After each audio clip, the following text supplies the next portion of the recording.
At sino yung makahula ng tama, of course, bibigyan natin ng pera. Uhahay!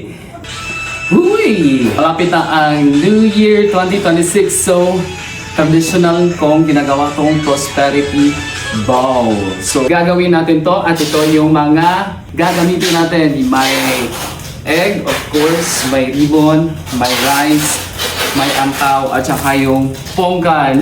Uy! Excited ka na, Dennis? Yes, of course. And sa hindi pa tayo gagawa, guys, of course, kasi meron akong tigom, anong ipon from January to December. So, bubuksan natin ito, guys. I'm so excited kung ilan ito that I earn na naipon ko. Diba? Excited ako. At sino yung makahula ng tama, of course, bibigyan natin ng pera. Uhahay! Gagawin na natin. Ara!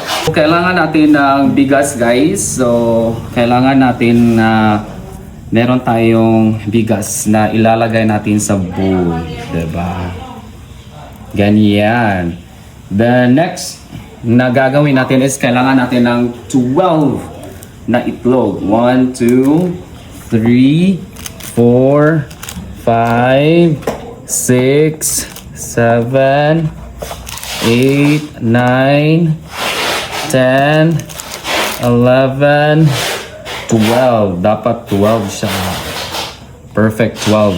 For 12 months. 1, 2, 3, 4, 5, 6, 7, 8, 9, 10, 11.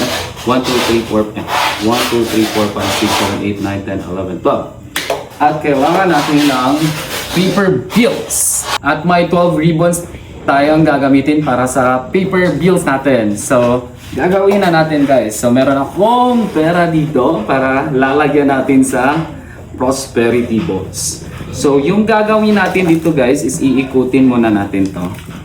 Yan, i-roll natin to siya. Para gagawa tayo ng ganito. At gagamitan natin ng ribbon. Yehey! Lord, may this year 2026 full of blessings. Full of blessings at saka good health and happiness and unity. Especially to our family. Diba? Yan. Perfect. Yes. Then tapos, ilagay natin dito. Yan. Kailangan natin ng 12 chocolate coins. Okay, lagyan natin dito. 1, 2, 3, 4, 5, 6, 6, 7, 8, 9, 10, 11, at saka 12. Yay!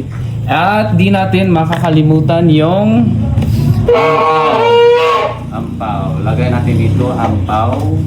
Ampaw? Yes, ampaw. Ito, lagay natin ampaw. And of course, last but not least, yung pongka natin dito. Yes, tapos na tayo, guys. That's an easy step na gagawin natin para sa prosperity bowl. And I hope you like this video. And please like, share, and subscribe. And hopefully this coming year 2026, marami tayong pera, more blessings, more happiness, unity, especially in our country, Philippines, at sa buong mundo. I love you. Bye-bye.